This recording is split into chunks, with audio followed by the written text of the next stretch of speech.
Alright, what is going on, everybody? I am back. Let me just double check, make sure my mic is on, and yes, it is on, and I am back, and we are about to read some more of this Practical LSD Manufacture by Uncle Fester. It's been a while. It's been about a week or two since I read the chapter a while ago, so to be honest, I damn near don't even remember where we was at. I think the last one we read, I think it was this LSD from Lysergic Acid SO3. But I think we also might have read chapter 7, like Lysergic Acid. Let me check real quick. Oh no. There we go. Alright, so I think we did chapter 7 last time.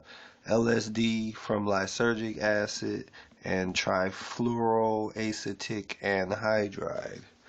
Okay, so, alright, so here we go.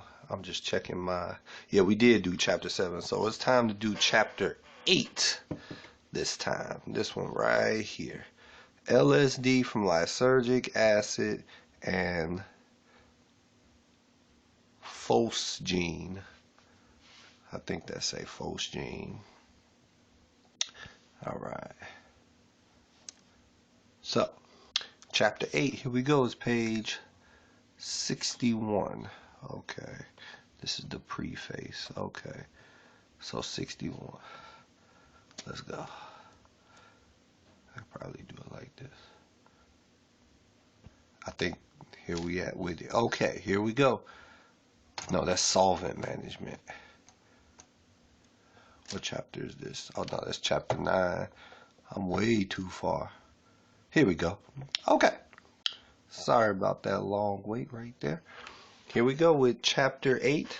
LSD from Lysergic Acid and Phosgene.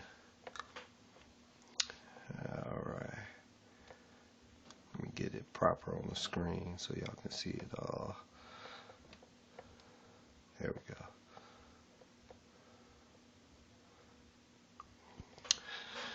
Alright. Excuse me. It's Christmas. Today is Christmas Day. Merry Christmas. And yeah, I've been drinking a little. I've been smoking a little. So I'm a little lit right now. So, you know, here we go. Alright. This method also appears to work via some kind of mixed anhydride. The authors of U.S. patent 3,141,887, from which this is taken, didn't investigate the nature of intermediate forms between anhydrous lysergic acid and phosgene, but the similarities between this method and those using SO3 or trifluoroacetic anhydride are obvious.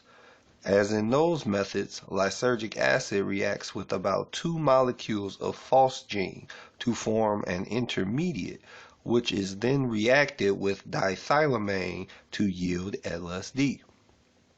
According to patent, it is not crucial for success to extract stoichiometric amount of phosgene in reaction with lysergic acid. A ratio of about 2:1 phosgene to lysergic acid gives best results, but anything fairly close to that works just fine too. This is not a method to get excited about. Phosgene is a very sneaky poison which is best suited to assassination or wholesale chemical assault, not the home synthesis of drugs. Phosgene is not irritating when inhaled and has a delayed effects which easily lead to death. For a complete treatment of the poisonous properties of phosgene, read Silent Death by me. This substance should not be used without very effective ventilation. Smoking while in its presence serves as a warning device, as phosgene makes the smoke taste bad. One can also prepare a warning paper by soaking said paper in an alcohol solution containing 10% of an equal mixture of p-dithylamine benzaldehyde and colorless diphenhydramine. This paper is then dried. It will turn yellow to a deep orange in the presence of the maximum allowable concentration of phosgene. It is a good idea to wear this paper while working. Only the justification of choosing this method is if a cylinder of phosgene gas is very easily available at work or school. To do this reaction, a carefully dried 500 milliliter flask is charged with a magnetic stirring bar. 5 grams of anhydrous lysergic acid dried under heat and high vacuum as described in the previous chapter, and 100 milliliters dimethylformoramide. Stopper the flask and cool it to -10 degrees Celsius in a salt ice bath. The lysergic acid will not dissolve.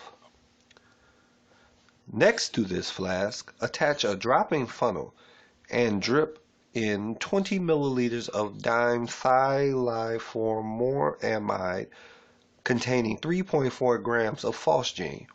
This solution is best prepared by taking 200 milliliters of dithylforamide and slowly bubbling into it dithylforamide phosgene from a cylinder until the solution gains 34 grams weight. Strong stirring during the bubbling helps to ensure that most of the phosgene gas goes into solution and not the surrounding air. The exact concentration of this phosgene DMF complex is unimportant.